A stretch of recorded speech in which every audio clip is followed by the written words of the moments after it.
Nilikuwa nafikiria tutaenda kwa Waluya kidogo, sijui ni nini imeenda. Ai, wewe baba. Wewe unajua M23 imeingia DRC? Unajua Wanyamulenge wote wako DRC? Tuwaombee wazimaliziwe huko. Tuende kwa Waluya kidogo, tuingie tusikie Waluya. Twende. Hivyo, hebu fanya hivi. Mabega tu. Weka mapeka. Weka mapeka tu. Mapeka itetemeka.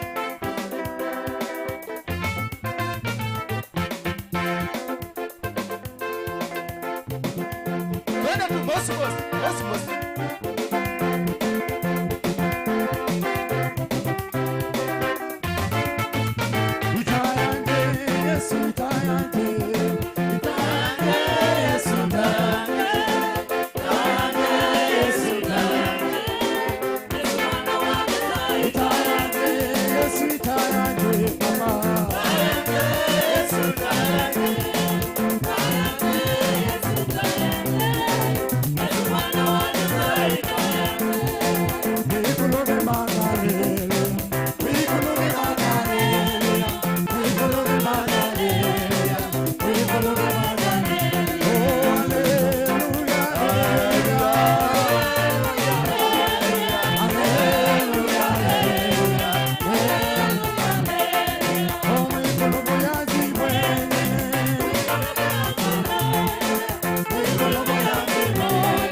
kinywa chako, umwambie tuna pamoja na wewe.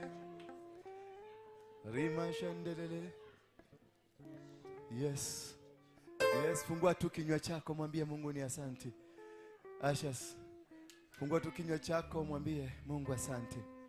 Asante kwa kunipa wakati mwingine. Asante kwa kunipa mida mingine. Balance kidogo. Oh yes. Holy Spirit, take control now. Holy Spirit, worship, worship, worship. Kiswahili. Rima shandelele. Zekai mama zondorolobo senda ya sakatabo. Ukiweza upige magoti yako chini, umwambie Mungu you are here. Jana mazendelele. Mwite Mungu, mwite Mungu. Mwina mazendelele boza yanshe.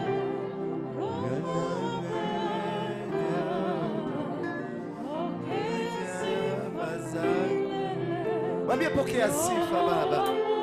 Balance. Hai.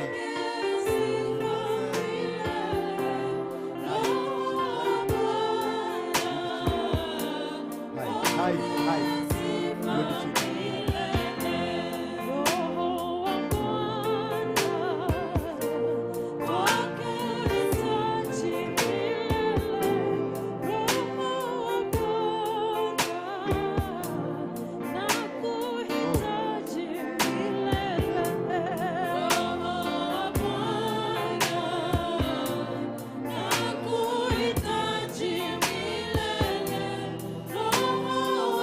Kinywa chako, mwambie Bwana, niko hapa nahitaji msaada wako. Niko hapa nahitaji ukibali chako. Mwambie niko hapa leo. I need your salvation. I need your guidance. I need your protection. I need favor from you. Sifa zote ni kwako Bwana.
Mungu. Just surrender yourself to God.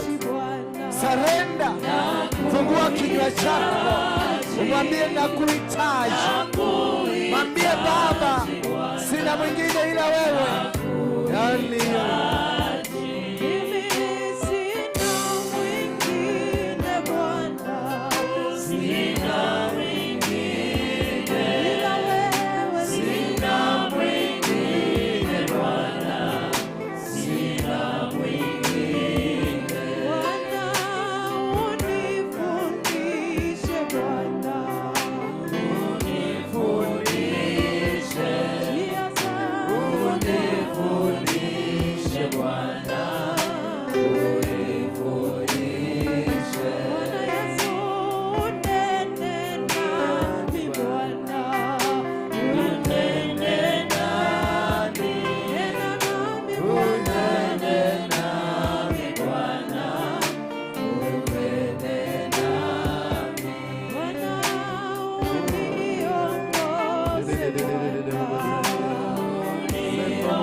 tukiwa katika hali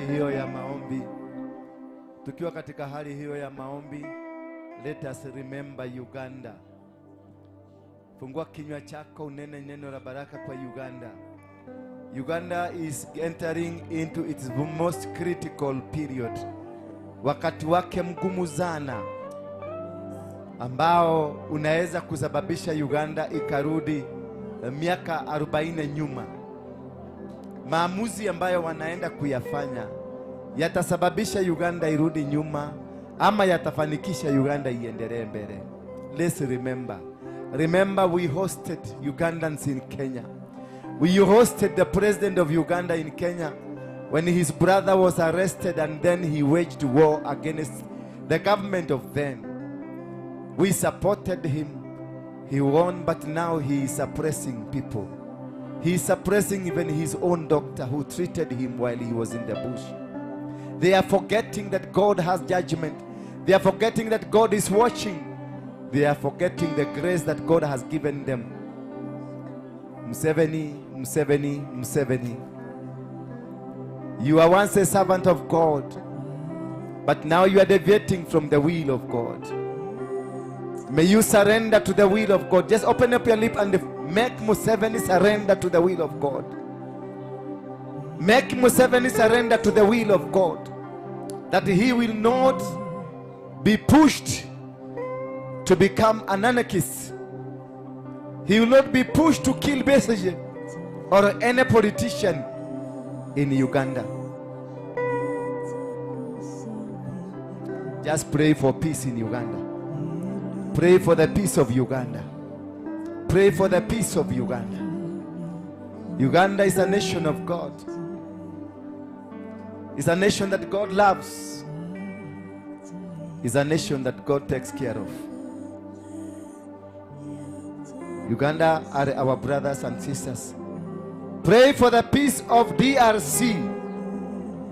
Pray for the peace of DRC, that politicians and the multinationals, nations like America, nations like Belgium, nations like France, nations like UK, nations like South Africa, nations like Rwanda, nations like Uganda, presidents do not interfere with the soil of DRC.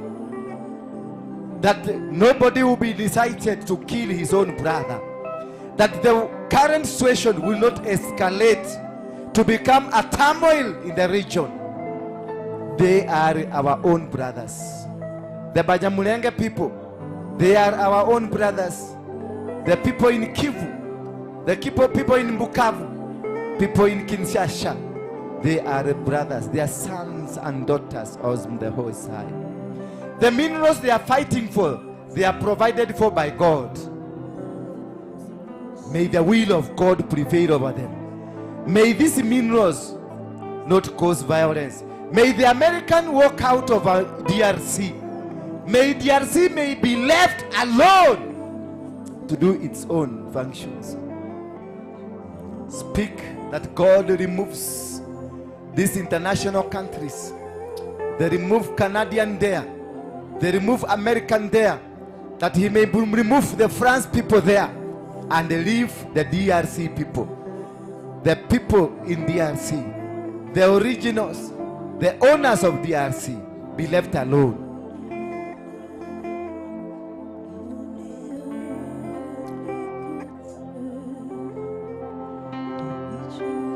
Let's pray for the peace of America.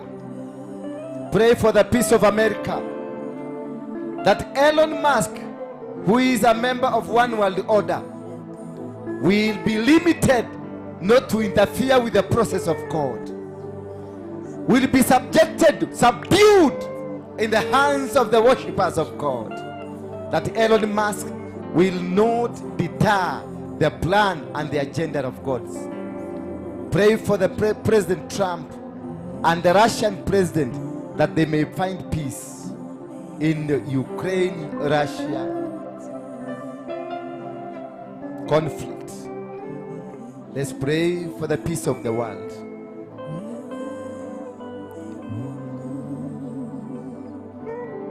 You have the power to stop anything that is happening anywhere in the world. We have the power to stop the violence in Ukraine and Russia. You got the power ya kuambia Elon Musk that you cannot be able to change the agenda of God. You have the power to tell the people in Bukavu, the M23, that you can have no power to run over a country that is democratically elected. You have the power to tell Museveni to release Besigye and let it be. You have the power to make Kenya a peaceful nation, a nation where prosperity will be seen. You got the power. Una uwezo. Na tunasimamisha vita vyovyote DRC. Tunasimamisha marumbano yaliyo Uganda kati ya Museveni na Besigye, ya kwamba hakuna mtu atamwaga damu ama Besigye ama mtu yote atafanyika mfungo wa kisiasa. Tunasimamisha bendera ya amani kule DRC, Democratic Republic of Congo. In Russia we stand in the gap and ask for peace, and we put to a stop to the plans and the agendas of Elon Musk in America. May somebody say amen. Amen. Thank you very much. It is always good we remember these countries because they are directly linked to us. The people of those nations are our brothers. There are people who are in America who are our own brothers, our sisters, our daughters, our sons. They need peace. They need peace. You know, Elon Musk is an African from Egypt. Na hao ndio wale walisumbua sana wakati wa zamani, during the Mesopotamia and all those kind of things. He's not a human being, he's an alien. And the aliens wameanza kusumbua binadamu. And he wants really to make sure the plan and the agenda of God in America has been curtailed. Kwa hivyo, we have to continuously pray for America because America and Kenya are one. Did you know that? Both Kenya and America are portals. But American portal depends on the Kenyan portal. Why are those seats empty?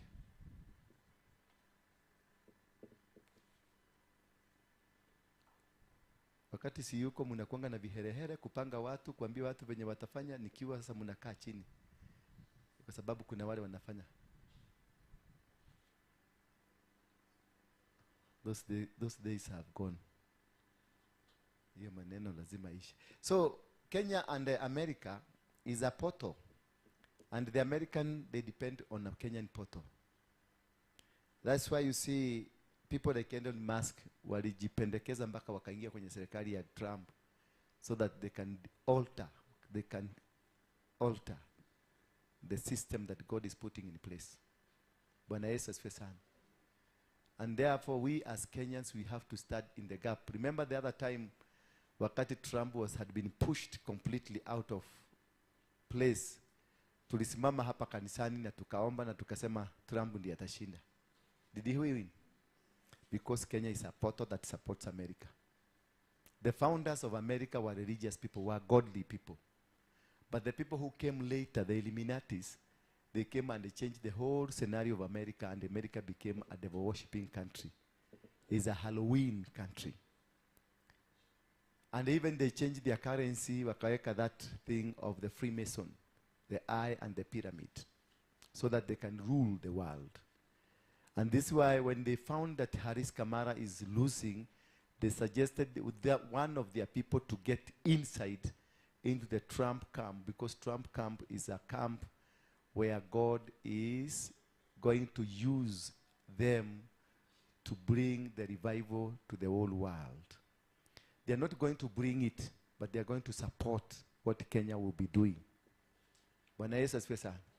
They are going to be supporting what Kenya is doing, because the revival is with Kenyan.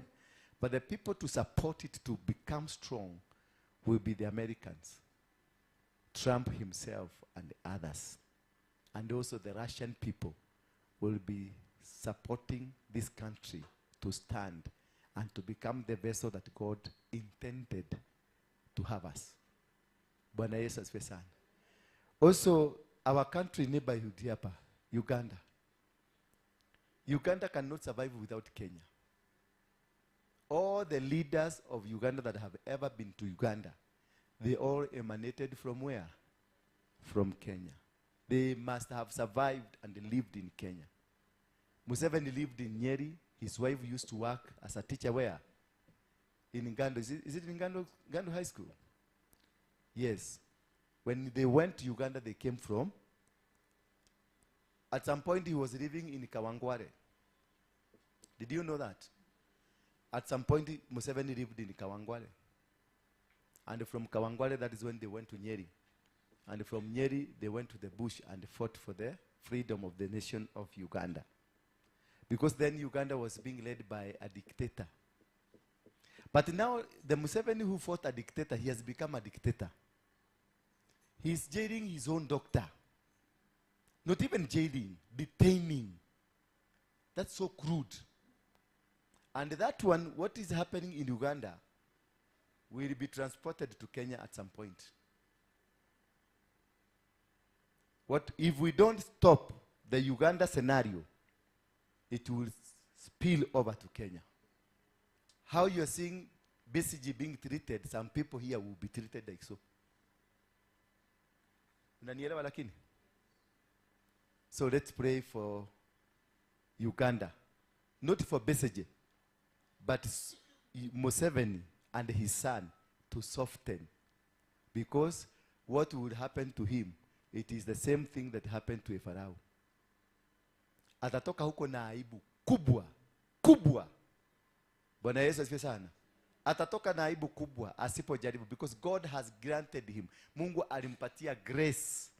Grace tu kidogo. Akakaa 40 years akajenga Uganda, because Uganda is one of the pillars of the revival.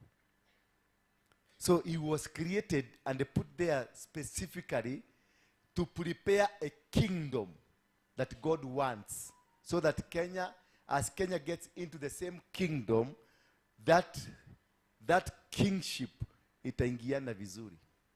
Instead, he has just decided to bomoa Uganda. And God will not watch him as he bomoas Uganda. He will bomoa him. Bwana Yesu asifiwe sana. If he doesn't change within this year, he will be atabomolewa. Bwana asifiwe. And also, now the things that are happening in DRC, let us pray for DRC. Did you know DRC are our brothers? That is where we emanated from. Did you go to school? According to the historian, tulitoka wapi sisi? Eastern? Tulitoka Eastern Congo, the forest of Congo. Before there is a time you were chimpanzee. Then kutoka hapo ukakuwa Homo sapien. Kutoka kwa Homo sapien ukakuwa Homo habilis. Kutoka kwa Homo habilis ukakuwa Homo erectus. Kutoka kwa Homo erectus ukakuwa But the Bantu people, one of the Bantu lineage, ilipita pande ya Congo, DRC. They dropped from Ethiopia, wakazunguka hivyo. Ndio wakakuja. So kuna watu huko, hata Wanyamulenge wanapoongea, Wanyamulenge wanaongea tu kama Wabantu. Tuna Mnyamulenge mmoja hapa. Mnyamulenge. Chumbi mnaitanga aje kwenu? Omonyo. Unasikia? Omonyo. Na sukari? Sukari. They are our brothers, complete. Lakini Wanyamulenge ni Wanyarwanda. Bwana Yesu asifiwe sana. Ni watu wa Rwanda. Lakini sasa ni wale walispill over wakaenda upande ya DRC. Lakini Wanyamulenge, they are evangelists. Can I tell you one story about them? Wanyamulenge wote, they are evangelists. Ni wainjilisti. Wakapatiwa mandate na Mungu. Hii revival tumepatiwa hapa Kenya. Ndio hao walikuwa wamepatiwa. Wakamisbehave na wakakataa. Naye Mungu akasema atawasambaratisha na atawapeleka duniani kote. And they will not be stable anywhere. until they return to him. Hello? Ninaongea ukweli ama ninaongea uongo? That is why unapiga keyboard hapa baada ya kupiga keyboard kwani. Their fathers misbehaved, and then God punished them. And that's why I normally tell you, when we get tukifika ni mahali kwa madhabahu, mujihadhari sana. Maana unaweza kusambaratishwa, unaweza kuvurugwa maisha yako yote. Hawa wao Nyamurenge hawa unawaona hapa. Na ndio unaona wanauza majugu hapa kwa town kila mahali. Ndio wanaimba mahali. Wote ukiona wale wanaimba, and they are the best preachers. Wana waimbaji wazuri kama yule anaitwa nani? Huyu wa Rwanda. Israel anaitwa Mbonye. Huyo ni Munyamurenge. Haimbi kwa sababu ya kutaka, anaimba kwa sababu ya shida ile imepitishwa na Mungu. Na msipobadilika hata nyinyi Mungu anaweza kufanya hivyo. Because God is serious on this. Anataka kubadilisha kila sekta ya life. Hata kanisa kama hii anaibadilisha, anaput into positions kupanga nyumba hii. Aliniambia atapanga, nimupatie nimwachie muda, nimwachie nafasi aipange. Bwana Yesu asifiwe sana. Kwa hivyo hivi karibuni mtakuwa mkiona changes. Na watu wataenda class, all departments, deacons, waimbaji, usher, security. Next Saturday mnahitajika kuwa kwa kilasi hapa. Mfundishwe. Elders mlikuwa kwa kilasi? Yeah? Baka wa Heroda. Ulikuwa kwa kilasi? Hukulala? So the elders na nyinyi spearhead the program. Yenu ni mimi ni spearhead. Sasa kutoka hapo, make sure all the people in church hii hapa, leaders wote na wale wengine aspiring to be leaders, nao waingie kwa class wote. Then that is the time tutaanza kuimplement any change. Kama kila mtu amesoma, kila mtu amepelekwa through the process, leaders and everybody, that's the time now mtaanza kusema to change hii service, tufanye hivi. Lakini kwa sasa nothing to be changed until everybody anaelewa ni nini tunafanya. Na kanisa muieleze mnafanya hivi kwa nini. Mmenielewa wazee? Msitumie kifua, msituletee kifua kikubwa sana. Najua wazee, mimi najua wakianza kukohoa nasema sisi ndio tuko na mamlaka. Si ndio? So train people. Hata kwa serikali ikilete mabadiliko inafanyanga kitu inaitwa nini? Kuna jina tunatumiaga. Hii Gachagua alifanywa na makaratasi huko. Public participation. Sasa make sure the church wote wako na public participation. Do you know why I'm insisting on this? When I have the public participation, it's because we are not registered as a church. Hello? We are not registered as what? We are registered as a society. We are under Societies Act. So any change that you do here must have a public participation. Not kuleta tu na kusukuma. Because kutatokea tu mtu mmoja hapa anako na kidoda yake kwa akili. Akibia hapa sheria aseme kulifanywa mabadiliko and we were not involved. And that's the end of it. Na atakuwa na say. Wale wamesoma mnanielewa? So kila mtu tufanye public participation, vikundi vyote vya youth, vya kina mama, we need thorough training. Kwa hivyo, and also kutakuwa na certificate that will be issued. So depending on the issuance of this, after the issuance of the certificate, sasa ndio tutaanza kusema huyu afanye hivi, huyu afanye hivi. Na wale watakuwa mang'aa, just msimpush, muna avoid yeye. Msimlazimisha ama kumpigia kasimu, just muna avoid, mnajua huyu amekataa responsibility. Then when you are mkianza kugawa keki, mnajua huyu hakuparticipate, kwa hivyo hahusiki. Si ndio? Mnanielewa? Lakini I'm just trying to see ati nawafundisha just to advance you. Msipush. Mwalimu kazi yake itaishia kwa walimu. Bwana Yesu asifiwe sana. Mwalimu kazi yake itaishia wapi? Kwa walimu. Ikiisha hapo sasa na nyinyi mtake over implementing what you have been taught. Atawasaidia kuimplement, but responsibility ya implementation ni yenu. Na hiyo kanisa yote, if you are a deaconess, a deacon, you will have to go through a class. Praise and worship team, You have to go through a class. Watu wa ushering, anybody who has a responsibility here, you must go through a class so that we can produce people who understands why they are here. You must be able to understand the mission and what? The visions and every other thing. Kila kitu ambacho tutakuwa tukifanya, you must be aware what it is. What is the mission of this ministry? What's the vision of this ministry? Kama ni kanisa ulifikiria ulikuja kanisa, this is not a church. This is an altar. Bwana Yesu asifiwe sana. You need to understand what's the difference between a church and an altar. This is not where utakuja upige makofi tena uende. We need to see you changing. Hello? Kama ulihama kanisa ingine kwa sababu muujiza ilikataa kukuja, hama hata sasa kwa sababu muujiza haitakuja. Kama ile muujiza unategemea ikuje, ile unataka, ile ya kuguza waya hapa juu, hiyo haitakuja. Tunataka mtu mwenye anafanya kitu. Whether you are a pastor, whether you are a deacon, whatever you are, you must work. Because today asubuhi tumediscover Mungu alisema I will bless the work. So your hands must work. For you to be blessed, mikono lazima ifanye kazi. Kwa hivyo the blessing ya hii kanisa itapitia kwa nani? Miujiza hakuna. Mimi sitaki miujiza hakuna kwa sababu I don't understand hiyo kitu mnaitaga muujiza ni nini? Can you explain to me what is a miracle? Yeah? Mnaweza kuni-explainia miracle ni nini? Hiyo kitu mnaitanga miracle. Nini?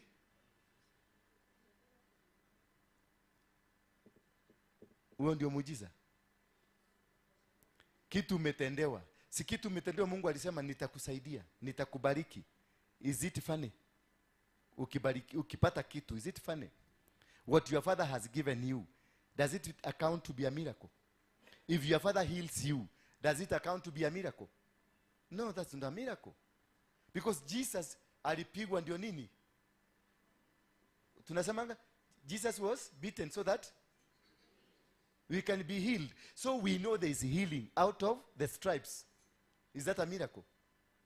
That which you know that is a must to you because somebody else paid the price. Does it account to be a miracle? That's not a miracle. Mambo ya miracle hapa tuachane nayo. Kila mtu nataka kujua unafanyanga nini. Bwana Yesu asifiwe sana. I want to know what is your work. So next time kutakuwa na kadi pale, ukiingia pale utaandika your job ili unafanya na namba yako ya simu na email yako. Halo? Halo? Tunataka kujua nini? Namba yako ya simu na ile kazi unafanyaga na email yako. Umesikia chocho?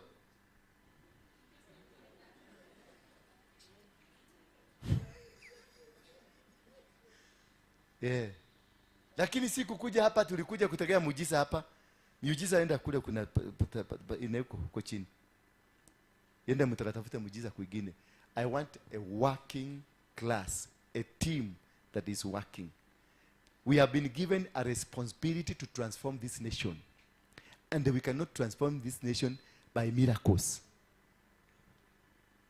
Hakuna mahali nimeenda tauni yoyote dunia hii. Nimeenda Moscow, nimeenda London, nimeenda Paris, nimeenda Zurich, nimeenda Hamburg, nimeenda Berlin, huko kwote, nimeenda Nairobi, nimeenda Mombasa, nimeenda Dar es Salaam, nimeenda Joburg, nimeenda wapi huko kugine? Durban, nimeenda Pretoria. Nilikuwa natafuta nyumba moja ilijijenga kimirako. Nilikuwa natafuta nyumba moja tu ambayo imejijenga huko Paris. Ati hii ni kimirako kilikuja kikakuja ikasimama. Moja. Kila nyumba historia yake nilisoma ni wanaume walifanya kazi. Na wanawake wakafanya nini? Sasa hiyo ujika na uzebe ya kukujaga kanisa ati nikuobe, milango yako ifunguke. Hiyo milango naifunga leo. Eda kule inafunguliwagwa. Ile kitu nataka uniambie. This is what. Hii ndio na kitu nataka kufanya. This is my vision. And this is biblical. The Bible says, andika kioneki kiako na demwa nene. Write your vision and then place it to God so that God can help you implement the vision. But not a miracle will come to do the vision. God will help you to implement the vision. So I need that people. Afadhali tukue watu 20. Tufuguke tufike wapi? Hapa. Watu tunaenda mahali. Kuliko tukue watu wamejaa kanisa, ukimetoka pale hata watu wengi wamekataa kukuja kanisa. Kwa nini? Kwa sababu kuna ugoji wako pale. Ndugu, Bwana asifiwe. Ubarikiwe sana. Nilipokuwa nimeketi pale, Mungu alininenea. Wakati tuliingia tu hivi, Mungu akaninenea na akanionyesha katika moyo wangu, unaenda kubarikiwa. Ninajua Mungu ni wa miujiza. Hata ninaweza kuona kuna Range Rover inakuja yako. Nimeona shamba kubwa la ng'ombe nyingi sana. Sasa immediately amebadilika kuwa nabii.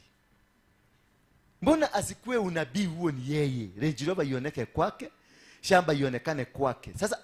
Sasa akimaliza hiyo story zote, mtumishi wa Mungu, hivi unavyoniona, mimi hata nyumba yangu imefungwa, sijalala kwangu siku 3. Kumbe unabii kote kalitoka kwa sababu amelala nje. Hiyo unabii ya ugali hapa hakuna.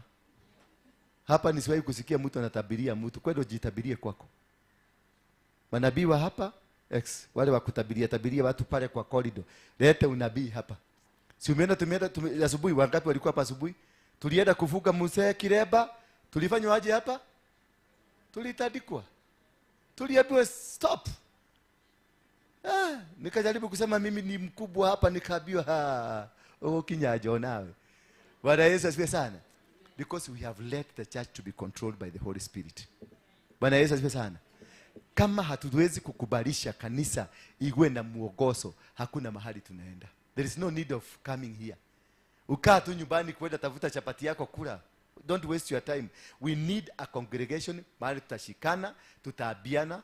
This we can be able to do now. This we can be able to do this. Tumeanzisha department kama ile Club Synagogue. Club Synagogue ni ya business people. Sema business people. Na nilisema the leadership mtengeneze kadina kadogo ama ka breakfast kadogo ama ka lunch kadogo hapa, tukuje tukule, tuangalie, tujue wewe unaweza kufanya kazi gani. Kama hapa tuko na supplier wako mpaka na contract kwa serikali. Tuko na investors. Mama kama huyu ni wa designer. Umesikia? Ako na mashule zake, ni designer. Na mutikage ukoje kumudhubura haha. Muke mutagera una fee. Tono waiwa ni designer. Tenendera na kweko doga yarago twara. Yaani unaona kule Mungu anakupeleka, lakini anapeleka mwenzako, lakini uonagi kule Mungu anakupeleka wewe mwenyewe. Hiyo unabii. Ukiona mtu akikuja kukutolea unabii kanisa hii, pale nje, rarua coffee, ukuje unipatie receipt ya biro, nitakulipa. Coffee moja shilingi 3,000.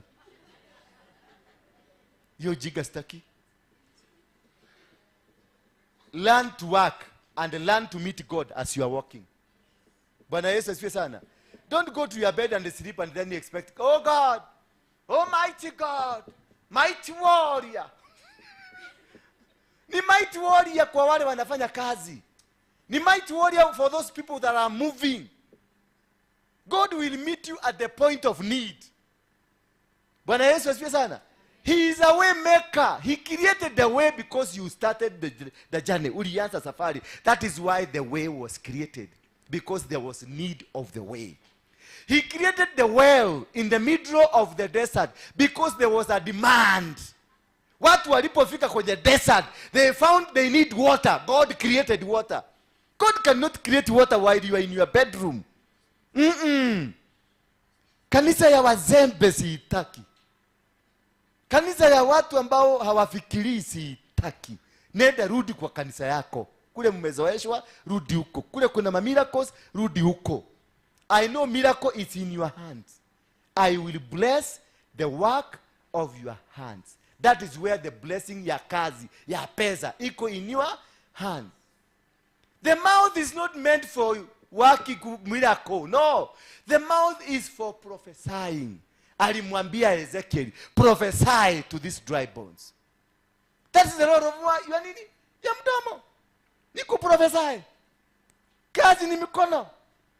Then to possess miguu. Akamwambia Joshua, mahali utakanyaga, you shall possess. You come and take it out.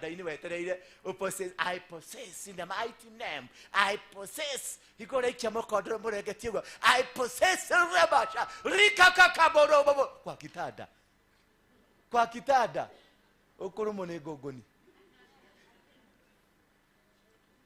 So we have people who are working with the government in supplies. We have people who are working in Ugekomba. We have people who are industrialists. Let's come. Kuja na idea, ki project. Bwana Yesu asifiwe sana. Tutakiombea hapa na tuingie kwa field tufanye kazi. Kama wewe unafanyaga uko na kampuni ya kusupply lete, tuipush tuone kama utapata kazi. Ndio huo tutaithi iongezeke. Una tubo yangu imeanza kuisha.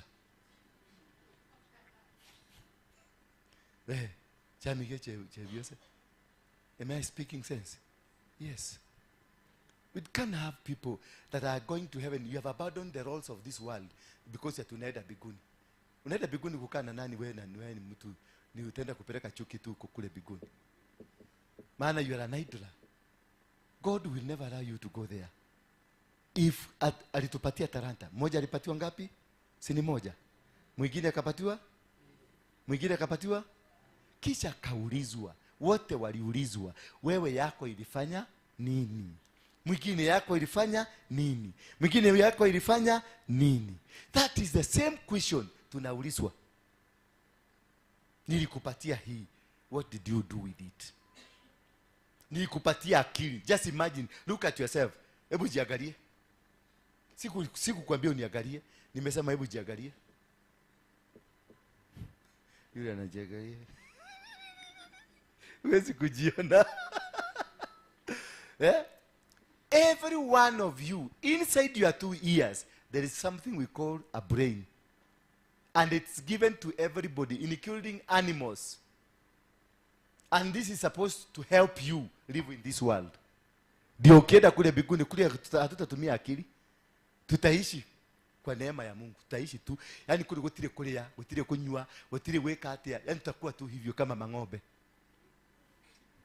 Ama kule kuna jobu inasemekana itafanyika. Tutaishi miaka 1000 na Mungu. Tukiani tuikaragora ugo tutama. Tamagoko maburuira. Kuna kazi, kuna factory, hakuna nani, hakuna president, tunakaa tu na Yesu, maana Yesu ndiye atakuwa president wetu. Sasa ukaugawa ekagati ya dhino, utaenda kusema huko ulikuwa unafanya nini hapa duniani? Hello, I'm speaking to you. Utaenda kusema nini ulikuwa unafanya hapa duniani? Kuna kitu utasema ulikuwa unafanya? If you don't have anything to show, Bwana Yesu asifiwe sana. Tell your neighbor, we have to reprogram. Kutoka leo, mwambie kutoka leo. We have to change our mind, we have to reprogram. Let us look tusome kwenye kitabu cha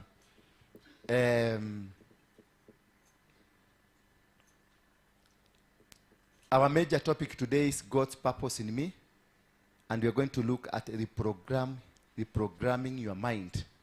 Exodus chapter 14. Exodus chapter 14 from verse 5. Na next Sunday I need an interpreter. Sindio? I need somebody, sio kuja kustama hapa, mtu mwenye anajua lugha zote.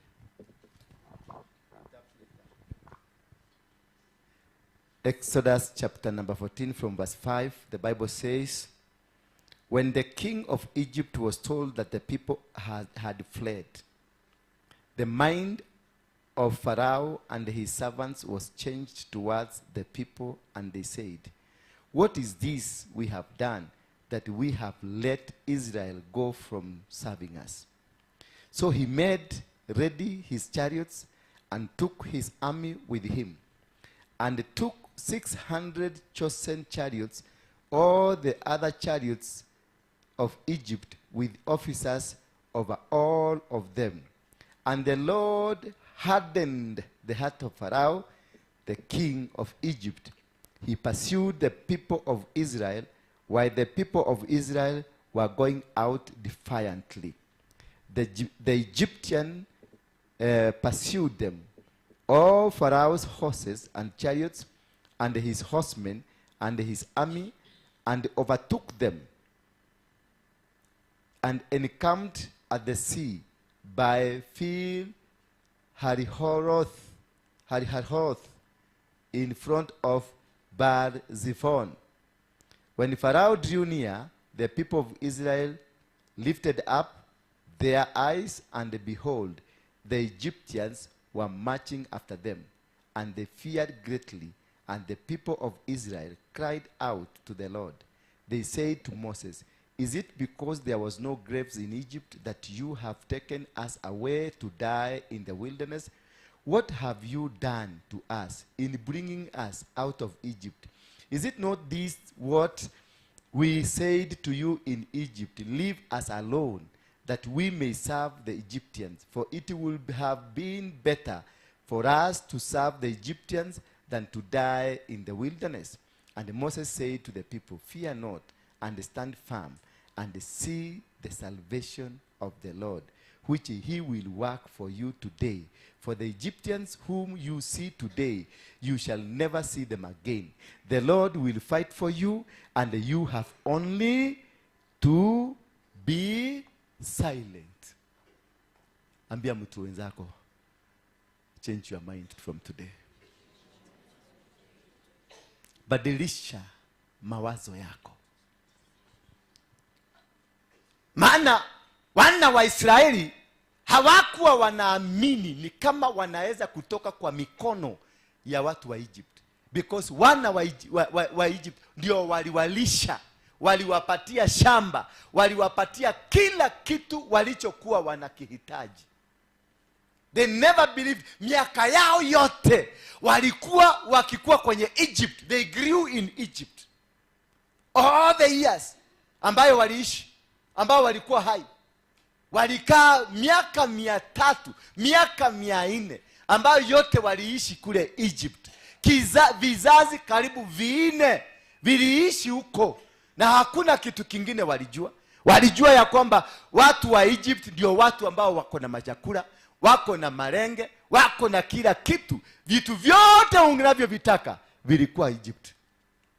So wale walipoambiwa na Musa, "Tunaondoka, negodhie turathie, negodhie leo," wakamwambia Musa, "Atia namna gani? Sisi tutoke hapa aje? Tuende wapi? Unatuambia tuende wapi? Where are we going?" Musa akawaambia, "We are going to the land that was promised to our fathers." Before they went into the slaveliness of 400 years, Abrahamu aliambiwa na Mungu, "Kizazi chako kitaenda kwenye utumwa wa miaka 400. Na nani aliwapeleka kwenye utumwa huo? Ni Joseph. Akawapeleka kwa sababu ya kukosa chakula. Walipoenda kule kuishi kwao miaka yao yote, wameishi wakijua hawana nchi nyingine, hawana mahali kwingine kwa kwenda. Historia zote ambazo walikuwa nazo, walifikiria tunengano cia marimo. They never thought these things will come to pass until the time Moses came.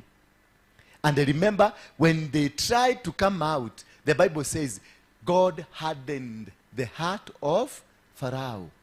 The same God that is liberating these people, the same God ambaye anasaidia kutoa hawa watu kwenye utumwa, Mungu mwenye amewaletea Musa, Mungu mwenye amewaletea manabii, Mungu mwenye amesema anaenda kuwasaidia, yeye the same God aliruka upande ile ingine ya fence, akakuta Farao, akamwambia, kausha moyo. Kwa hivyo God was still speaking to Pharaoh. God is still speaking to your enemies. Bwana Yesu asifiwe sana. God is still speaking to the people who are tormenting you. God is still speaking to them that are tormenting you. He sent the children of Israel, akawaambia, jitayarisheni mutoke kwenye utumwa, jitayarisheni mutoke ndio muende kule kwingine. But what happened? The same God akaruka pande ya fence, kalialia, akaruka pande ile nyingine, akakausha moyo wa Farao, na akaambia Farao, watu wanatoka na usikubali watoke. Farao akasikia, mpaka Farao akawauliza, hawa watu twarekereria niki? Tumewaachilia kwa nini? Si hawa ni watumwa wetu. Remember, you are trying to come out of a problem. The people that have held you hostage all the years of your life. Kuna mapepo ambayo imekushika miaka yako yote. Hiyo mapepo ndio inaulizana sasa, mtu na ni wetu, mtu na huyu ni gobo yetu, anaenda wapi? Whatever that is happening to you, whatever that is moving around you, there is an opposition. Na opposition hiyo inakujua. Maana katika miaka yako umeishi kwenye minara ya kishetani. Umeishi kwenye mipango shetani alitengeneza. Umeishi kwenye mazungumzo na maagano ya kishetani. Sasa ndio hiyo wakati wako wa kutoka umefika. Wale ambao walikutia kwenye maagano wanauliza unaenda wapi? Wale ambao walikutia into poverty, marori ya uradhi ku. Wale ambao walikutia katika marriage na divorce na kila kitu ikafanyika, wanauliza unaenda wapi? Wale waliosababisha kifo cha mkeo, wale waliosababisha kifo cha mmeo, wale waliosababisha biashara yako kuanguka, ndio wanauliza hawa watu wanaenda wapi? Huyu mtu aradhi ku. They have been hardened. They don't believe at all that they are going, that you are going, that you are leaving them. Watumwa, maana walikufanya mtumwa wao kupitia matatizo unayoyapitia. Walikufanya gobo yao kupitia whatever that is happening now. Matatizo, ukosefu wa kazi, afya yako kuwa imedhoofika, maisha yako yamedhoofika, watoto wako wamedhoofika. There is nothing working in you. They made you to be so. And therefore, wamesikia ni kutoka unatoka, wanauliza where are you going? Unaenda wapi? They have prepared chariots, they have prepared their weapons, they have prepared their horses, they have prepared every weapon required to stop you from going. Salvation is coming, but it is not an easy task. Salvation, defeating the enemy, it is coming, but it's not as easy as you want to imagine. You are winning, you are becoming full, you are becoming the person God created. The purpose of God in you is coming to be fulfilled, but not the walk in the park. Not easy as you are trying to think, not easy as you are trying to do things. God is watching over you. The same people, the same as the demonic powers that have been forcing you, have been fighting you, they are also watching as you are trying to get out of it. They are also watching as you are trying to get out of the bondages. You are fighting hard to come out of poverty. You are fighting hard to come out of diseases. You are fighting hard to come out of the challenges of life. But at the same time, the demons that have been holding you, they are also fighting hard, and they are preparing their chariots, their horses, their weapons to come and stop you from coming out of their territory, because you have been working there as a servant. Bwana Yesu asifiwe sana. As you working out, it is not an easy way. You have to fight, you have to confront, you have to do it. Kiongozi mafarao akawauliza, si hawa ni watumwa wetu, tunakubalisha tuetikirianike, tunawakubalisha waondoke namna gani? Wanauliza wewe ambao umekuja kufunguliwa, ambao umekuja kunenewa neno, ambao umekuja kumtafuta Mungu, kule wanaulizana huyu mtu tutamwachilia namna gani? Bwana Yesu asifiwe sana. Asikia neighbor, wewe ni mateka ya nani? Unaweza kuwa wewe ni mateka. Inaweza kuwa kazini kwenu umekamatwa. Inaweza kuwa kazini kule mnafanya kampuni yenu ni kuanguka, inaanguka. Inaweza kuwa familia yako, ndoa yako ni kuanguka, inaanguka. Inaweza kuwa watoto wako wamesambaratika. Inaweza kuwa huduma yako ni kuanguka, inaanguka. Could it be there is something wrong that has happened in your life, that you are trying to come out of it, but the devil anasema hautoki, hawawezi? eti umekuja kuombewa. Yes, utaombewa, lakini bado watakuzungumzia, watakuuliza sasa kama umeombewa, so what? Lazima wakajaribu kujitahidi, wakajaribu kung'ang'ana. It was not easy.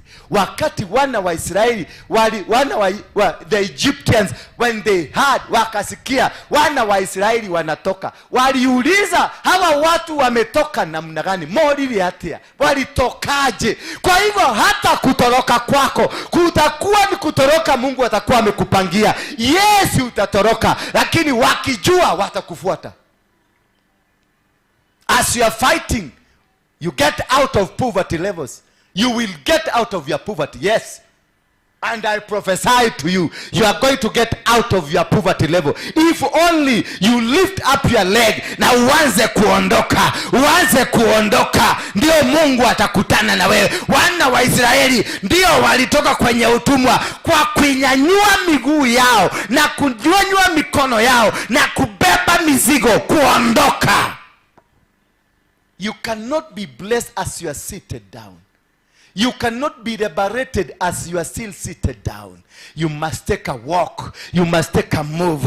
You must start moving towards where you are deserved to be. Mwambie mwenzako usikae chini. Anza tuende safari. Mwambie tuende safari. We are going to make it.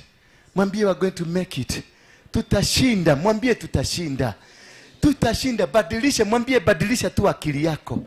Wacha kujiona mtumwa. Wacha kujiona maskini. Wacha kujiona mtu ambaye ameteseka akafika mwisho. Nataka nikwambie, ambia mwenzako, badilisha tu fikra, jione tajiri, jione mshindi, jione aliyefaulu, jione aliyefika mahali kuna histaika. You only need to reprogram your mind that you are no longer a slave. Wana wa Israeli wa Musa aliwafikia and he programmed them, he reprogrammed them, na akawaambia historia ya mababa zao. Akawaambia we were not slaves, we were made to be slaves. Mwambie mwenzako, I was not a slave, the slave you are seeing today. I am not a slave that you are seeing today. This is not my position. This is not, mwambie here, this is not my position. Mimi sikuzaliwa hivi. Mimi sikuzaliwa nikiwa takataka. Mimi sikuzaliwa nikiwa mtu wa kushindwa. Mimi sikuzaliwa nikiwa kama mtu hivi. Nilizaliwa as a conqueror. When God visited Gideon, he came and told Gideon, you man of valor. Alimwambia man of what? Valor. But remember, Gideon ni mmoja ambaye alikuwa anaingia ndani ya cave, anaenda kujificha ndani ya cave. While he was a man of valor, a powerful man, he was also going with his power to the cave until liberation came. Until he said, enough is enough. Until you say, enough is enough, you will still be a great man living in a cave. You will still be a rich man living under poverty. You will still be a healthier man living under spiritual diseases. There are people here who are suffering under spiritual diseases. Kuna watu wako na cancer spiritual. Kuna watu wako hapa wako na ukimwi spiritual. Kuna watu wako na TB spiritual. Ilirushwa kwako. You are suffering. You are tormented by spiritual diseases which are not physical, which are not medical, but because they were kurushia spirit hiyo. Sasa wewe unahangaika, unateseka, unahangaika na umehangaishwa na madawa na kila kitu. Hakuna hospitali hujaenda, baka madaktari wamekwambia hii, enda nyumbani kwenu utafuta solution. Because ulienda duka ka kliniki ka neighbor, ukaambiwa ni typhoid, ukapatiwa madawa ya typhoid. Baadaye kidogo ukakataa kupona, ukaenda kliniki hiyo ingine, ukaambiwa ni H pylori, ukahobotidio dawa za H pylori, ikakosa kupona, ukarudi kule, ukaambiwa sasa inaonekana uko na fungal infection.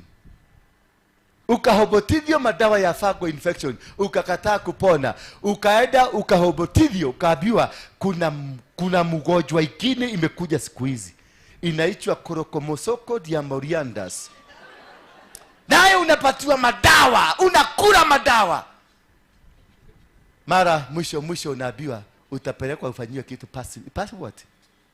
pasimia nitako patimia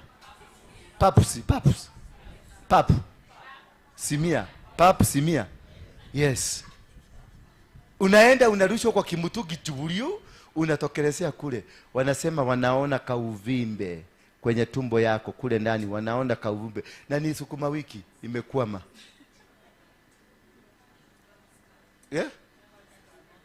Papusimia ni nini? Niwachane na hiyo. Si mimi naongelea mambo ya kansa.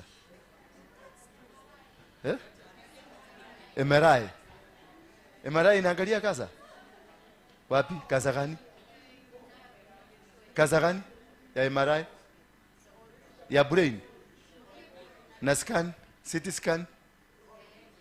Kuna CT scan na county scan. Iko na county scan. Ile ya kurushwa kwa kimutugi unapita huko inaitwa nini? Hiyo ndio MRI. Ina test nini?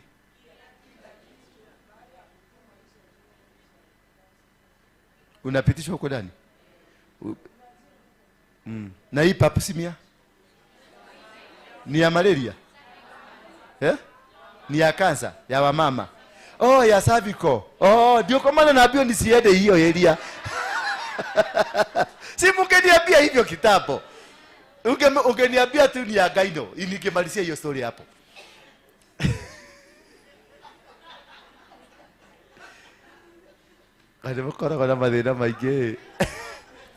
Kumbe umepimwa kila kitu, wamekutest na wamekupatia madawa. Kumbe whatever you are going through, it is something that was created spiritually. Wana wa Israeli ama mtu anaitwa Gideoni, he was suffering in heaven.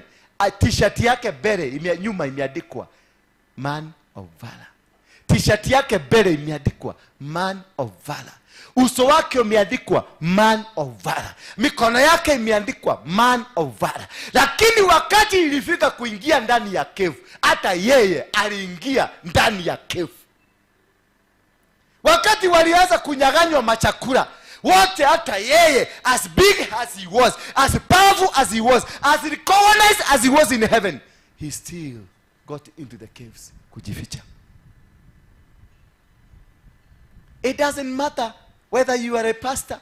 It doesn't matter whether you are a prophet. It doesn't matter whether you are an angel.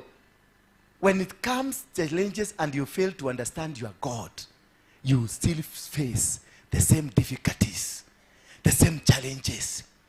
Maybe some of you have been praying, umeomba, hakuna kanisa hujaenda, hakuna mahali hujaenda, maana umefanya utafiti kila kitu, maombi.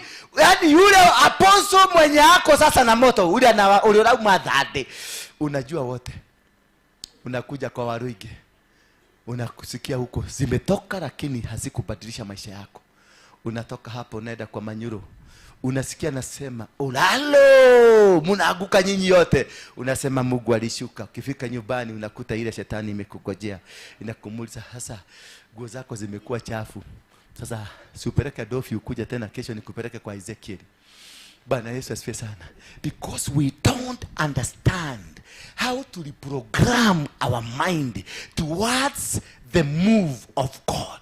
Because when God brings his move to change, to transit you from one level to another, you don't need a miracle. You don't need preachings. You don't need a best pastor. You don't need anointed apostle. You need only to hear the voice of God. Only the voice of God. Moses was a stammerer. Sema stammerer. Alikuwa kigugumizi, stammerer. Hakuwa na masomo, hakuwa najua kusoma. He was not even an orator. They only needed to hear from God. They only needed to hear that God has set them free.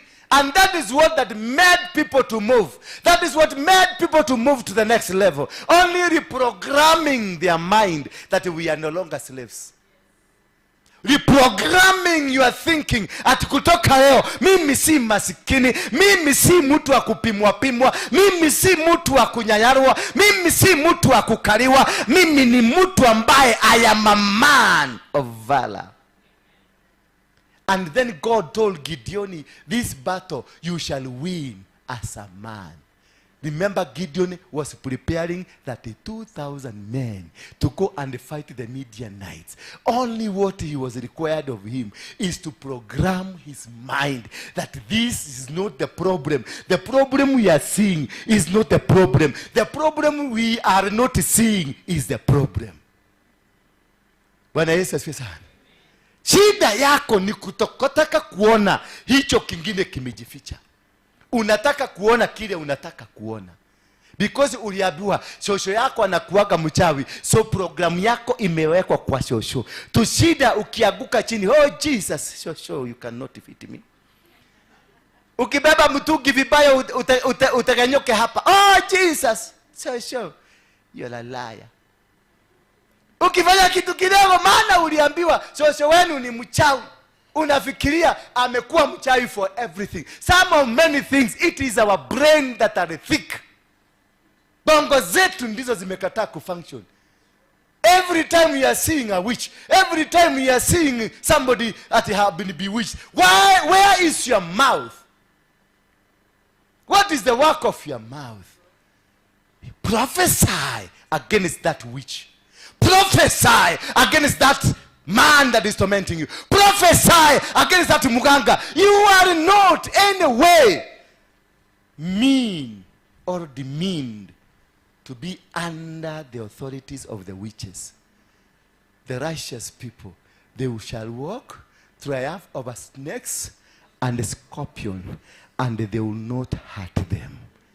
So muganga is a snake, muragori is a scorpion. You shall triumph. Utawakanyaga inge na manyoka na hazita kuumiza. Utasikia mifupa yao ikisema kwa ikivunjika, and they will not be able to hurt you. So kama umerogwa, wewe unafaa kukufa. If unajua umerogwa na unaamini umerogwa, wewe na maiti ni kitu kimoja. Because you already have a mouth.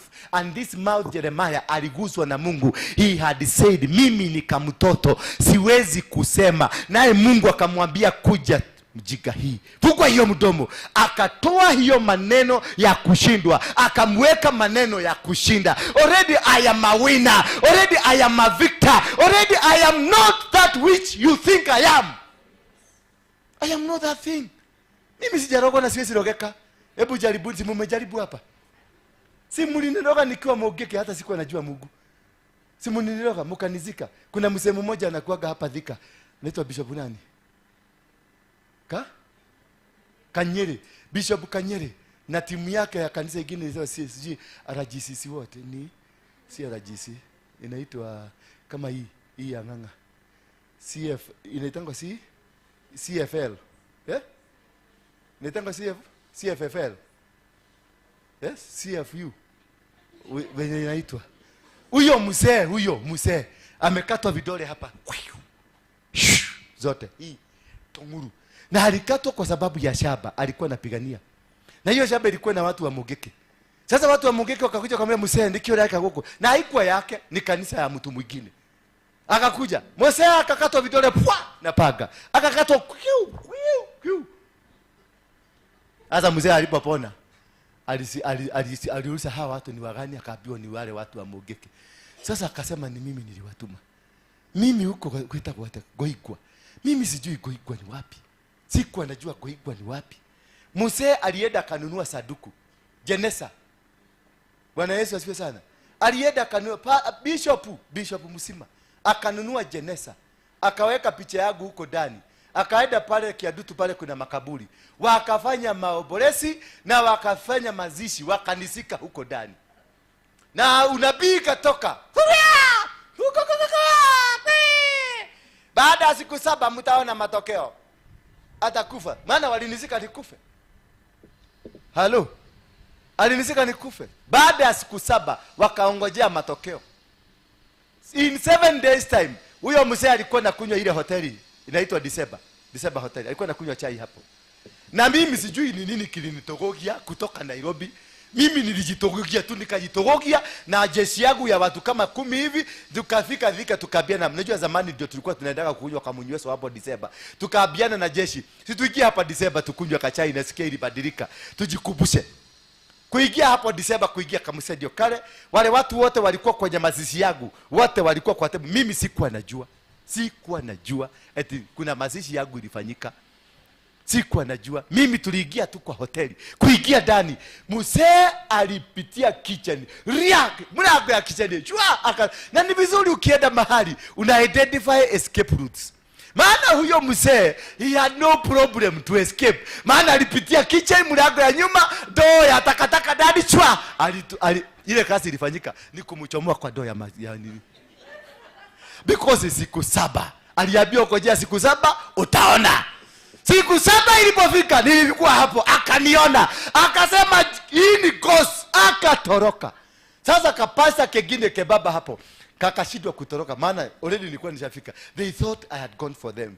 Mimi sikuwa nimeenda kwao. Sasa huyo pastor, sasa nikashindwa ni kwa nini watu wametoroka, maana ile commotion kila mtu alitoroka. Sasa haka kapasa kalishindwa kutoroka, kakapiga magoti hapo chini. Akaniambia dekera tu nikukwera horo wa ama. Sasa nikamuuliza ni nini nimefanya? Unajua siku hiyo nilikuwa mtu mnafi, mtu mbaya, nilikuwa naogopewa. Tiwa mmoja kadaka nani haha. Nilikuwa mtu nikipita mahali lazima unasikia dunia imetetemeka, inanyamaza. Baka niondoke area hiyo. Baka polisi wanafunga milango, wanakaa ndani wanasema tumehama. Bwana Yesu asifiwe sana. Nikamwambia unaenda kwenda kedeke. Nikaambia kijana, nikajua hapa kuna ka story. Nikaambia kijana yangu mmoja, endeni mlete ile panga kubwa na gunia. Kasema ndaguthaitha ndukata ya Ngai, ndaguthaitha tu ondekere tu, reke ngwire uhoro wa ma. Nie na ithuĩ nĩ kanyere watwĩrire ke ate tugothike ate mugethika mwathikire ku lete hiyo panga haraka, lete tuchinje huyu mtu. Kali tuambia story, tukakaeka kwa gari. Wacha tukaeka kwa gari. Unajua afadhali atungeweka yeye kwa gari, maana tulipomweka tu kwa gari tulisikia ni kama sewage imetoboka. Kumbe alihara. Na ni gari ilikuwa mpya, Mercedes mpya, na ni ile ya kitaba, si ya leather, ni ile ya kitaba ilinyonya kunyonya. Jamaa alijiachilia na akafaint. Mami alijiachilia na akafaint. Sasa angalia, unadili na mada ambayo huko umepanga. Unadili na mada ambayo sasa nikauliza kawadhi yate. Nikaambia dereva, ondoa gari, toa hii mtu hapa kwanza. Kama tupeleke na huko, tupeleke mochari. Sasa hii drama sasa hapa ni ya nini? Si ondoe gari. Wakaondoa gari. Hiyo area yote ikakuwa cleared. Waliposikia nedora. Wakajua hapa vichwa itatembea. Kila mtu, baka hoteli owner akakuja kaniambia, "Munene, okulia gatwe." Nikamwambia, "Wewe mzee, wewe ni nani?" Ati Asha, ndile na huru. Alirudi kwa mfuko, alikuwa na pesa ile, ilikuwa na kitu 200,000. Alichomoa tu hivi akaniambia, "Munene, kegolele anakia kushai." Tukaenda na mzee, tukaenda baka na yeye, tukamwagilia maji akapona, akafufuka. Sasa akatupatia story. Tukamuuliza mulinizika wapi? Akanipeleka mpaka pale Kiadutu, pale kaburi hii kwa hapa ya kuingia hapo Kiadutu. Kumbe hapo yani hata badala wangenipeleka hata mahali mzuri, hata Lang'ata hapo kwa Rukogo hiyo. Rukogo ile wa Kiadutu. Imagine mlima wewe gothika kodo ta Kiadutu kodo wa thina.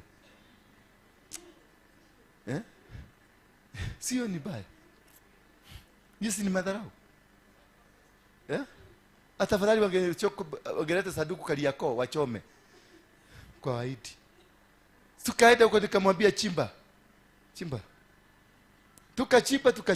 Tukatoa saduku. Nikakuta kipicha changu. Kipicha yako kene na hii. Gometa hau deini. Kumbe walisema watakuangamiza, lakini Mungu akasema you are not going, you are still a man of valor. He is gonna use you for his work. You are not going to die until you reprogram your mind. Tuliposikia hiyo story nikajua kumbe kuna madhabahu. That is the time nilijua mambo hii ya madhabahu na wabiaga. Sikuwa najua mambo ya madhabahu, sikuwa najua. Tangu siku hiyo nikaanza kufanyia utafiti. Kumbe pastor anaweza kukuua, kumbe bishop anaweza kukumaliza, kumbe apostle kama mimi ninaweza kukumaliza. Nikuzike na nifanye huduma, itakuwa huduma, ibada ya uwafu. Teri oshoke teri na muhu oshoke muhu, korwo twekaguo nĩ wĩhia wakwa, nĩ wĩhia wakwa, nĩ wĩhia wakwa ma.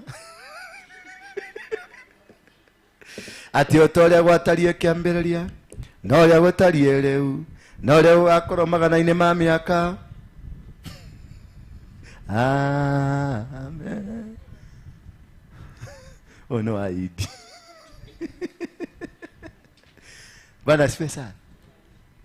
Until you are able to reprogram your mind, you are still to remain the same today and forever. You need to change your mind for you to be successful. You have worked miaka 50 umekuwa dunia hii in the same field. Change your mind. Miaka 30 umekuwa mahali pamoja na hakuna kitu umefaulu. Change your mind. Miaka ambayo umekaa in whatever that you are doing, change your mind. That is why even in the church we are changing our mind in reprogramming the church, because the past formula has failed me. We have to make a new thing. We have to make a team that is working, a team that is obedient to the calling, to the altar, to the man of God, to the anointing. You cannot walk with the people who disrespect you, who people that can talk to you any way they want. Hawezi kukua ate ojerageria ulio kwenda na ate devava waku wa kiroho. It can't work. You are my children. That's why here I am here to bless you. I can never release any blessing kwa koro ojerageria ulia okwenda, message oja dekageria okwenda, maudu maria ojera ni maria okwenda. You can't penetrate. You will stagnate. You must respect the anointing. Not me. Respect the anointing. I might be a human like you. I might be a simple man like you. I might be a simple human being like you. But there is something that you don't have, I have. And this something, if I release it to you, you will face it. That's why David never killed. Why? Yeah? Because of? Who had the anointing? Saul had the anointing. That is the reason he didn't kill him. That's the reason he didn't kill him. What's the reason that he didn't kill him? Yeah? What was the reason? He didn't want to have blood in his hand. David, he didn't want to have blood in his hands. Do you remember David alienda kutafuta bibi kwa Saulo? Mika. Akaambiwa nini? Aliambiwa afanye nini? Aende alete sehemu nyeti za watu 100. Mika. David alienda kwa Saulo. Akaambia Saulo, wewe na kairetu getakwa Mika nendera ukahikia. Akaambiwa na Saulo. Kwa sababu Saulo wanted to dismiss him, to send him to go to an impossibility. Akamwambia uende ulete sehemu ngapi? Nyeti za wanaume 100. Daudi akamuuliza, atimesema ngapi? 100. Atimesema ngapi? Dakwela 100, toka hapa. Kwa sababu walijua washamshida. Muse alienda akaleta 100 ngapi? Akaekelea hapo kwa meza. Akaambia hicho na nenda kuogelea hiki. Akaambia leta Mika. Mzee venye aliona venye hii mambo imefanyika, akaona hata yeye anaweza kwenda njia hii. Akaambia Mika, kadie hii. Eda, sitaki story mingi hapa. Yes, 1 Samuel. Akamwambia beba mtu. Ndodhi. Mika kaza kusema udradi eti ya daddy. No. Tutazungumzia mbele, nitatuma wazee watakukuta huko. Maana ile kitu aliona, it was beyond reasoning. Lakini kuto yeye kuua Saul, sababu ilikuwa moja tu. Wakati Samueli alikuja, akaambiwa na Mungu, nenda kwa nyumba ya Jesse. Kuna mtu nimejichagulia, umumwagilie mafuta. Kuna mtu nimefanya nini? Nimejichagulia. Nenda umumwagilie mafuta. Kwa hivyo kabla nimemwagiliwa mafuta, nilikuwa nimeshachaguliwa. Na ni Mungu alijichaguli tinywe. Cha kusema ati modidekete mukedo lako. Nilichaguliwa ati dena modo dedhure ile nyumba ine yao ya Jesse. Nenda tu, kazi yako ni nini? Umwagilie. Akaenda akaitisha watoto wote wa Jesse, wakakuja. Kukasemekana hakuna hata mmoja. Akauliza, unaweza kuwa na mwingine? Jesse akamwambia, kuna kengine abako sio kangu, lakini kanaitana shangwa na nani? Na mimi. At that time Jesse, ama hard to the death of Jesse, hakuna siku aliamini na alijua David alikuwa mtoto wake. Because he never imagined at what time he had sex with the mother to Jesse. Maana wakati alidunga mama ya Jesse, mama ya Daudi mimba, alikuwa already ashamwambia unatoka kwangu. Na already alikuwa amefanya karago style. Bwana Yesu asifiwe sana. Alikuwa ashachukua mrebo, msichana, house girl, na akaifanya msichana. Lakini hii house girl ilikuwa inapenda huyu mama sana.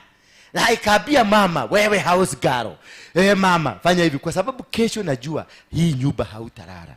Na venye nimesikia mzee, huyu nyumba kesho haulali, ni uraiga tu huko ndugakoma rigi. Sasa tutafanya hivi. Nitafanya mipango. Nitafanya nini?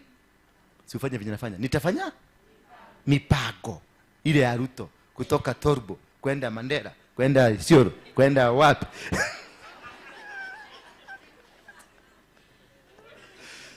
Nitafanya mpango mulale na huyu mzee ka mwisho. Bwana Yesu asifiwe sana. Sasa haya huyu gao akanunulia nikapombe, nasikia nikapombe walikula. Akaleta muratina, mzee akalewa. Alipolewa, msichana huyu mama akaenda akafurisia huyu msichana kijakazi, akafurisia mama marasi kama ile alikuwa nayo. Akaenda akashifika ndani ya mkodoro, akagojea mzee na maulevi yake. Alikuja akimuita babe. Babe. Tiana getumia geke. Tiana kinu geke. Wewe nyedete. Kumbe ni yule bibi. Sisi wanaume tunakuwa kawajiga. Ile inaweza kuwekwa roiko na uikule tu. Wanaume ni wajika. No imagine, can you imagine? No imagine waikirore na dona menya tuti. No getumia kirore na koigata. Na hapo ndio alipata mimba. God has a program. God has a way of making things work. Na kwa sababu, why was the reason? Why did God do it so? God never wanted David to be owned by anybody. He was working on a formula that David will not be a property of anybody. Mpaka siku ya David kumwagiliwa mafuta, baba alimukana. Mpaka David wakati wa kwenda kupiga Goliath, walikuwa wanamwambia dweherie wana haha. Kikikiri. Na akaenda huyo mzee alienda akitangaza akisema ya kwamba huyu bibi si niliwaambia ni maraya.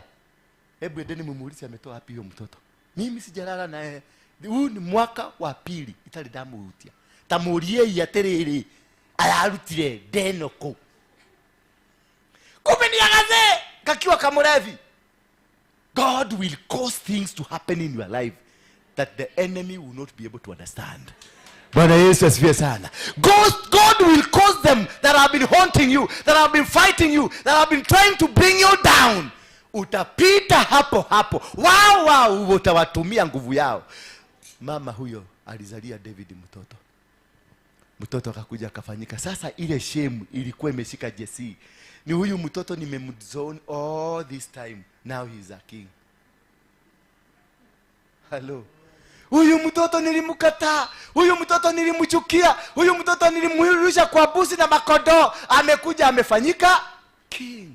Now how do you start owning that baby? How do you start owning huyo mtoto? Ukwaji ate ukomwajia. Ate my son. Ate this is my son. Na duothe ni moi. Watu wote wanajua. Ati duramwendete na ndumwendete na ti waku tondu ni watu tangathire mutumia ni mumaraya. Kila mtu anajua mama yako, mabibi yako ni musharati. Alilala na wanaume. Baka kuna gari yako ni kimwanaume kigani gaitura. Baka wakati kalizaliwa kila mtu alikuwa anakuja na gari. Kaoya hieno Kenyajui. Kiongone kia Kenyajui.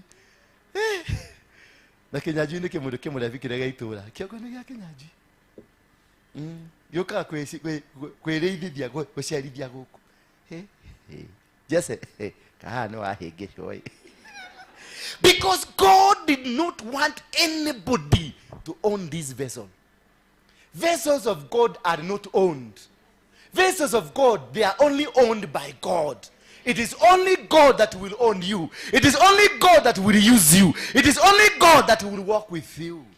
The entire members, the entire society, watu hawa wengine wote watasababishwa wawachane na wewe. Watasababishwa wakuchukie. Because when the time comes ya Mungu kukutumia, hakuna mtu atakuja kusema huyu ni my son.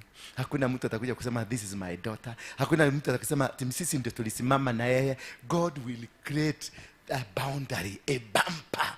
That is why when David alimwagiliwa mafuta, the Bible says, wakati tu alimwagiliwa mafuta hivi, the Spirit of God departed from Saul, ikaingia ndani ya Saul ya David. It departed from Saul, ikakuja ikaingia ndani ya David. Lakini Mungu hakuchota yote, alichota vikombe 7 akabakisha vikombe gapi? 3. Ndio aendelee kuongoza. That is why you see some other people hawakufagi, mnawaombea wakufe, hawakufagi, maana wako bado na role, wako bado na kesi. That is why Saul could not die, because he was still being there awaiting for David to grow. Bwana Yesu asifiwe sana. He had to wait. So a few kikombe 3 ya spirit ya Mungu ilibaki ndani ya Saul. Bado aliendelea kuwa mdhamaki. Lakini ni nani alikuwa na dhamaka? Mwenye alikuwa na mafuta mingi. Ni David alikuwa na dhamaka akiwa ndani ya nani? Ya Saul. When the spirit iliruka ikaleta padi hii, Saul alibakishiwa. Kwa hivyo ile waya ya stima ikaconnect. Moto mingi ilikuwa na Daudi, kama moto kadogo kalibaki na Saul. So Daudi hata akichunga ng'ombe bado alikuwa anasababisha maneno inatendeka. He was a spiritual president of that nation. He became a spiritual president while we had a physical president who was working but controlled in the spirit by David. Bwana Yesu asifiwe sana. So when David alikuta jamaa ako, hangemuua, maana ni yeye angejiua. Because Saul was not existing, it was David that was existing. But using the vessel, using the mutugi, inaitwa Saul.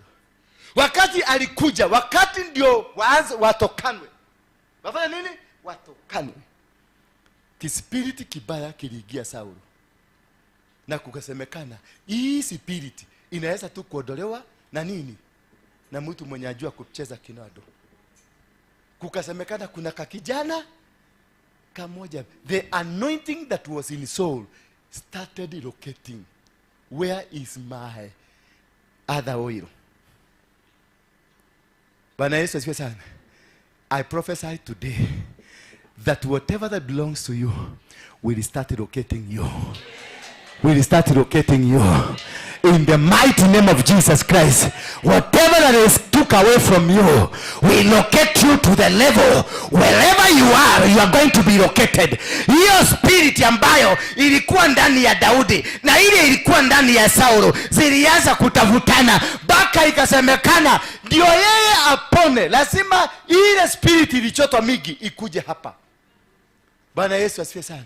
When God is planning to announce you, your enemies will be caused to look for you. It is your enemy that are going to announce you, not your friends. Your friends can never announce you. Your enemies, maadui wako, ndio watakutangaza. Huyu kumbuka, Saulo alikuwa enemy wa Daudi. Alipofika pale, akamchezea kinondo, akamchezea, akapiga ngita yake, mpaka Saulo akapona. Kutoka hapo, David akaondoka kwa kichaka, akaingia ndani ya palace, kukaa na mudhamaki, ndio hand over ianzishe. Oh my God, utaenda na utapelekwa, maadui wako wataletwa karibu na wewe, ndio hand over ianze kufanyika, ndio transfer ianze kufanyika, ndio the change of nature ianze, the change of signature ianze kufanyika. Those must be brought to you. Bwana Yesu asifiwe sana. So when you are walking with a person, he's anointed. So just mere that amefika karibu na amekukubalisha mutembeage na yeye, haijasemekana kutoka hapo muanze kucheza na yeye. Ana kitu kinaweza kukuchoma. Bwana Yesu asifiwe sana. Watch out. Wale mnaniandikiaga tu message, na wale ambao mnakujaga mnanigoromisha, na wale mnakujaga mnajoku hivi, mnajoku, wale mnakujaga mmefuga jicho moja, wale mnakujaga mmevaa kasikati kamefika na huko, wewe kuna moto. Cheza na mimi lakini kuna moto. Nitafute wakati si yuko in the presence. Sasa hiyo you can talk what you can talk. But when I have come from here, uanze kuniambia maneno mengine hapa tuende pale, I'm telling you will be hit. Na utachomeka vizuri. Na nitakuja kukuangalia tu na nikukuona nako kaka. Sasa ni aje? Pole. Ati masikio ili katika peke yake. Si uniombe. Hallelujah, nitakuombea. Na mimi naenda najua ni nini? This is a Goliatho mwenye aliniona nikiwa kamutu kametosha na hivi. Akaniambia, you small thing, what are you coming? Akambia mimi watakuja na nguvu zako na uwezo wako, lakini mimi nitakuja na Mungu wangu. Because this man that is anointed, the David, kuna kitu kimoja alikuwa anajua. You just don't hit. Hello? You just don't throw your stone. No. He never threw just a stone because he was to throw a stone. Aliangalia mwili ya huyu jamaa, akaona uko na kitu kinaitwa nini? Bless what? Breastplate. Nguo ya chuma. Akaangalia kote mpaka mguu ni chuma. So he never, kwa sababu alikuwa na anointing, Mungu akamjalia. When you are anointed, God has a way of directing you. Mungu akamwambia, just don't throw a stone. Itagoga kifua na hakuna kitu itafanya. Akamwambia, sasa ile wisdom nimekupatia, angalia mahali hakuna hiyo bracelet, hakuna covering, hapo ndio utalenga. Hallelujah. Wewe ukifikiria kunigoga hapa, utanigoga hapa na nothing is gonna happen. Wewe ukifikiria kunigoga hapa, utagoga hapa, utasikia kangaliang. Lakini mimi nikiamua, I know where to hit, na nitapima, na nitagoga exact where God will have directed me. Hello. Tigoya deredia. Asha. Tigoya, mimi siuzi goya. Na siusagi goya. Habari yako mami? Uhoro wako? Natigire kutunyado. Nahonokire. Tukiama toke matunyaga naye. Urenda gutwara we mwega. Huyu demu alikuanga koni man. Tulikuwa tunakoni watu na yeye. Habari yako? Umekuja? Finally. Ukama tuhujitiga na maundu macio tunagutire kundu wathire. No kwa Ngai. Makari kene tu akatunyete andu nako. Kaka. Wewe etagwo Shiro. Tutunyete andu nako. This was a high level con lady. Uyu. Kai, no ada kalire leo. Utoire ko datigire we Egypt. Ko. Zanzibar wekate. Wewe ndio watiga mitugo. Dakura no kwa Ngai. Zanzibar kwa Idiramu. Nilikuwa Zanzibar, nilikuwa Job. Ya kweli? Gani? Ile yetu ama ingine? Hapana. Hiyo siwezi. Uliwaja? Unakurudia. Thank you. Kaya korathime. Yes. Huyu ndio tulikuwa tunatuma aende asipae magari na asipae katajiri kale kako na pesa. Thank you for coming. Hey, no, kinyaga.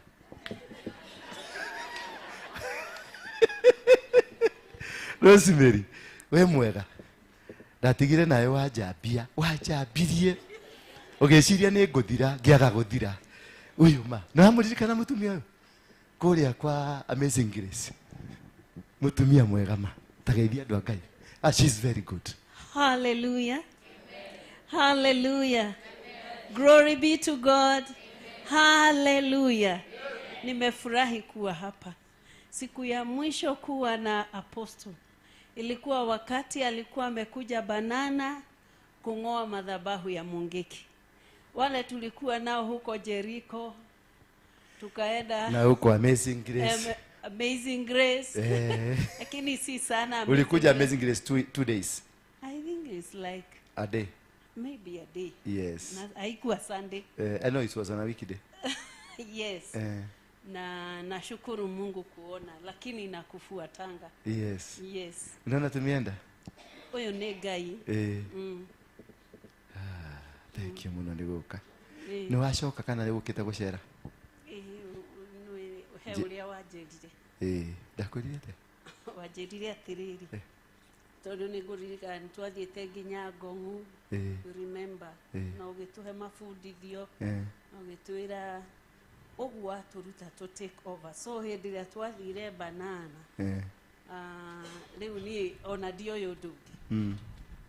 Dio gucoka Banana kwa Margaret. But you told me thie jikare rungu rwa maguta mau ni makonjukiri. So hema uduma tome nyende gukuona. Because I honor the anointing over your life. Amen. So that you direct me now. Hallelujah. Where I am. The next move. Hallelujah. God bless you. Karade neto kwaria ofisi. Si unaona? This is a seed I planted long time ago. Yole achiaredi dio keithio ria. Ore hare. Ore dio mogeithio ria. Cio no akumwale nake kuu kwangire. Kara nake hau. Si unaona? You can plant a seed ukuje kuiona 5 years later. May God of heaven bless you. From today, it will never be the same situation again. God will bless you. God will guide you. Learn. Le kitu na wauliza tu. For you to be successful, sit under an anointing and respect that anointing. You will go far. You will succeed. Number 2, reprogram your mind. Don't be the same person that you were yesterday. If you have been told stop this today, and you ungalia huyo mama alikuwa kule huko ni 2000 ni mwaka uliko si ready 2019 ndio tulikutana na yeye na nikamprofesaia. Alikuwa anataka kunifuata, nikamwambia usinifuate, nenda ukae kwa Bishop Wagare. Bishop Wagare pia ni kazeni yangu. Nikamwambia nenda ukae kwa Bishop Wagare, atakusaidia. Maana sikuwa ready to have mtoto ya kulea. Hatakuwa, because nilikuwa hapa leo, kesho pale. Nikaona huyu ni mama, kutembea na mama sana. Tunaweza kwenda tufikirie maneno mengine. Na unajua hii maneno ni ile tu. Sisi ni wale tu. Sisi we are the same people. Mimi hata ukiniona hivi, nikitoa hizi magwada ya hapa, I will be the same man. The same yule mwanadamu aromeni nyamu ne kwaria ciaragia.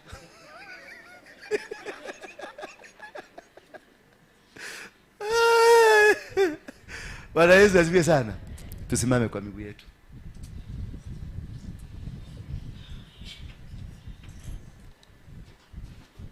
Jesus. As you prepare with the offering zako, kuna sehemu nataka tu nikufungulie just for 2 minutes. That's Exodus chapter number 3 from verse number 12. Exodus chapter number 3 from verse, tutasoma tu kama umesimama tu hapo hivyo, from verse number 12. Inasema hivi, chapter number 3, we are talking about reprogramming. He said, but I will be with you, and this shall be the sign for you that I have sent you. when you have brought the people of Egypt, you shall serve God in this mountain. When you will come out of where you are, and because of God of this mountain having propelled you, you shall serve this God. In verse 13, the Bible says, then Moses said to God, if I come to the people of Israel and say to them, underline this, and they say, are you listening? Are you listening? Then Moses said to God, Moses said to who? So he knows God. Does Moses know God? Can I hear people talking? Can you talk to me? Does Moses know God? Yes. That's number one. Then Moses said to God, if I come to the people of Israel and say to them, the God of your fathers have sent to you, have sent me to you. The God of, that is the second time he's mentioning God. Hello. Your fathers has sent me to you, and they ask me, what is his name? Then what will I tell them? And God said to Moses, I am whom that I am. But remember the questioning of Moses. God, what's your name? Joki. Adu magithi majuri atiri ige uku wadu mare. Adu mathi majuri no wadu mare gomera no. Na dagweta ritwa riaku. No gori atiriri wita gwate. Rebecca. Adu magithi dathi ku wadu mare. Adu majuri no wadu magomera ati Rebecca. What is the answer was this man expecting from God? He's already saying, God, if I go to these people and they ask me who sent me, who will I say? Which God sent me? Who will I say?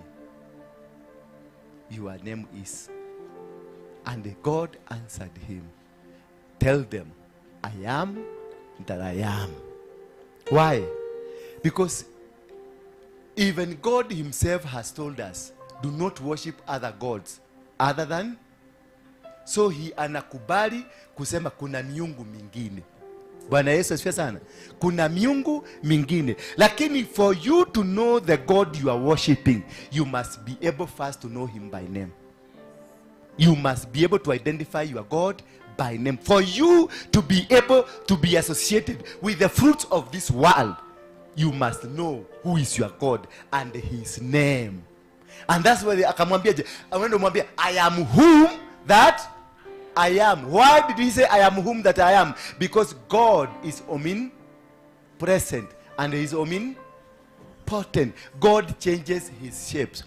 When it requires peace, he is called God Shalom. Shalom. When you need direction, he is called Jehovah Nisi. When he is called mighty God, tunamuita Jehovah El Shaddai. So God, according to the situation you are, that is how you invite God. You call him by the name of a situation you are facing. Bwana Yesu asifiwe sana. Know your God and know him by his name. You will conquer, you will be successful.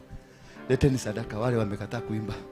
Wewe, mami, nilikupatia kazi unitengenezee kwaya. Ilienda wapi? Iko wapi kwaya? Kwaya, amuka. Kwaya kujeni hapa. Ngoja. Kwaya. Kibieni bio. Weka sadaka hapo. Kwaya simama hapa. Hata ni kwaya. Ingia hapa kwa kwaya. Ingia hapa. Udio magere hao. Hata wewe kuja ingia hapa kwa kwaya. Yes. Weka wimbo. Wewe. Weka keyboard. Unaimba gani?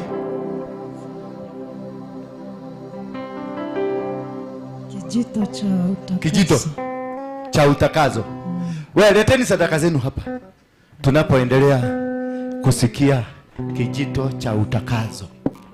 Rudini pale nyuma hapa hivyo. Rudi kule nyuma. Rudini, tuna viatu vyenu. Enda huko nyuma.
Thank you very much. Wapigieni makofi.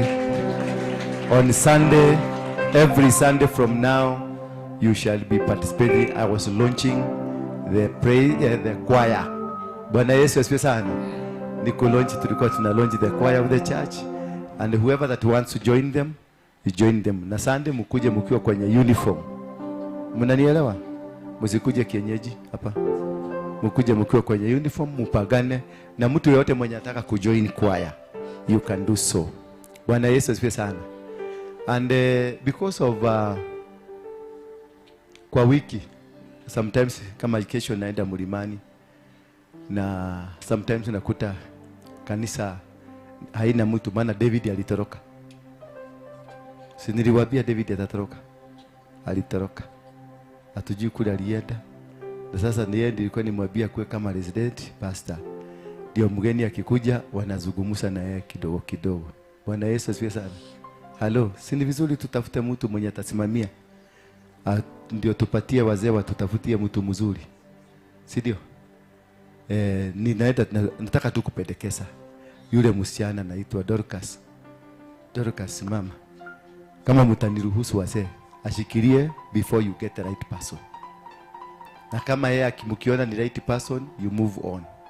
But if you find somebody suitable who will not behave like the previous two ambao nimekuwa na wao, please let her work kwa ile ofisi, afunguliwe ile ofisi, vitu zile ziko huko ambazo zake zitolewe. You'll be operated. When I'm not in, you just respond to the people that have coming. Because watu wamekuwa namekuja wiki hiyo, nimekuwa na tushughuli kidogo kidogo. My mother has been very sick, so I was out and came to discover there was nobody in church because the man has disappeared. Ni ile watu wanasema wacha niondoke ni uone ni mimi nasimamiaga huko. Hii si kitu ya wewe utoke. Ondoka ukwende. Na utatukuta kesho tukiendelea tukiwa better than yesterday. Bwana Yesu asifiwe sana. So even the many people that tumekuwa na changamoto kidogo hapa na pale, I wish you the best. And we said last Sunday, I am not interested na mtu ambaye who is not ready to submit. Hello, I am not interested. I'm not looking for numbers. I was a leader of Mogeke. I had 4 million people. So nimetest number. Nimetest population kubwa. I am not looking for money. I have money. I'm not looking for a nice car. I have it. I'm not looking for a nice clothes. I have it. I am looking wale watu ambao tunakata tikiti moja ya kwenda mbinguni. Righteousness, cleanness. And I'm ready to lose anybody and everybody, even if it means to begin afresh. I don't need quakers. I don't need inaitwa nini? Quacks. Sitaki maquacks hapa. Even if whatever you think you are helping with, you don't. I don't need your help. This is the work of God. Mumeona hapa asubuhi. Wangapi tulikuwa hapa asubuhi? Si nimejaribu kufanya sarakasi zangu kwa yule mzee. Imekuaje? Si nimekatalizwa. So this is not my place. Kama ni kwangu tunabebelesania kwangu kwa nyumba kuja. Tutabebelesania huko. Nitakwambia babe, doacha kwenda babe. Hai. Lakini hii ni nyumba ya Mungu. Hii hata mimi sina control. Ni Mungu ananiambia fanya hivi, na nikikataa kufanya kunafanywa na mwingine. Kwa hivyo we are not looking for the number. Are you getting me? Mnanisikia vizuri? I am not looking for a population to jaza viti. Hapana. Nataka mtu ambaye tunasafiri pamoja. Mtu atanisaidia hata mimi nipata tikiti. Hata mimi sina. Niko sharia darasa ya tikiti. Mnanielewa? Niko sharia darasa ya tikiti. Ndienda uke ode. Yeto sharia ke. Goteithĩrĩrie kunyita guoko tũmanĩrĩrie tũitũ gacaria tigiti. Halo.